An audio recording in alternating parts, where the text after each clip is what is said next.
Okay, yesterday I showed you why I use Melodyne and Auto-Tune at the same time to do a vocal. Today I'm going to show you a quick way to tune vocals, and this is how my workflow is about tuning vocals almost all the time. Now, just a side note, I don't usually like to tune vocals while I'm mixing because it's almost like two different mindsets. You're analyzing the vocal too much and you can't, you won't hear the snare drum enough or the drums if you're trying to tune the vocals a lot while you're trying to mix. So I usually try to make these separate processes. Okay, this is my vocal process. Okay, like we said yesterday, I've got Melodyne first and Auto-Tune second. Now, if you're going to compress or anything, you want to do that after these two plugins, because if you put it before this and it's in this position, and then let's just say you put an EQ in this slot here, well, Melodyne is going to actually capture the EQ'd sound, and you don't really want that. You would always want Melodyne to be first, and when you're using the stacking method, you want to make sure that you're not affecting any of this sound here. Okay, so with that said, let's listen. Tonight you can hear the music folks play, muscle shoals down to Mobile Bay. Heaven never seems that far away. On an Alabama summer day. Okay, so that's captured in. What we're going to do is I'm going to zoom out. I'm hitting Option Command on my Mac, and that's how I'm zooming in. Now, what I want to look for here are lines that are different from the blob. Okay, I think Melodyne even calls these blobs. So what I'm going to do is hold Control and then go over here to the Note Separation tool, and then I'm going to double click where the line goes through the blob. Let me show you that. You see how that line starts below and then goes above the blob? What we want to do is, as we call it at MixCoach.com, free the blob. So you want to go in here and you'll start to be intuitive about when to do this. And I'll just show you that's two separate notes there.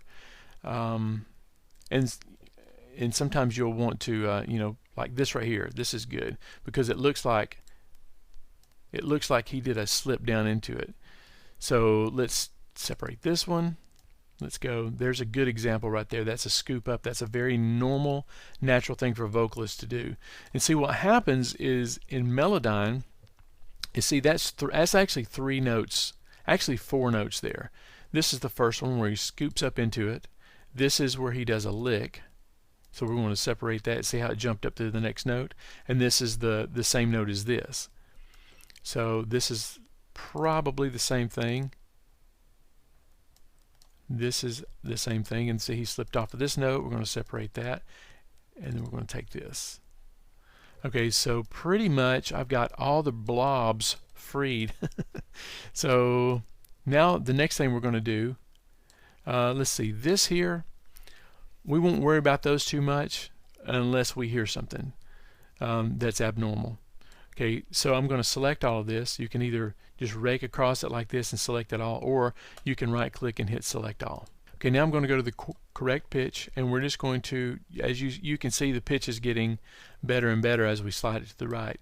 Now, I usually don't tune to 100% just because I want there to be some natural sound about it, because singers don't always sing 100% on pitch, and that's a good thing because we don't want to listen to robots sing, because we'd all be out of business.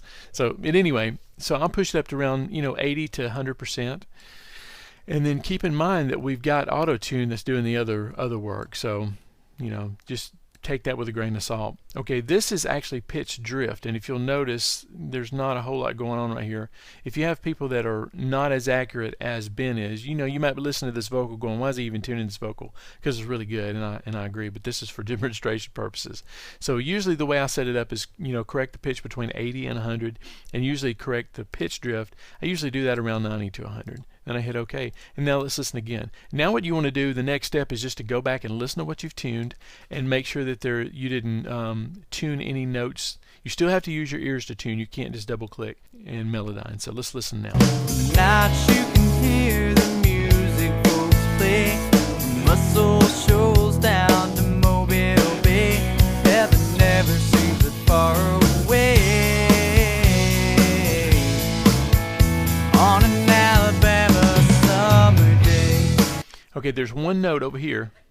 This note right here is a little sharp. See, Melodyne took it and tuned it to to the wrong note. It's supposed to be the same as this note. Listen. Mobile Bay, heaven. So it's supposed to be the note below. So I'm going to go down to the pitch tool and let's just... The Mobile Bay, heaven never seems that far away. Okay, so that's how to quickly tune a vocal using Melodyne and Auto-Tune. Now keep in mind that most of this you would probably, with this setup, with Melodyne on top, Auto-Tune in the second position, you wouldn't tune every phrase. You would just tune a line here and there. That makes for the most natural sounding thing. So tune in with me tomorrow and I'll show you something else cool. Okay? See ya.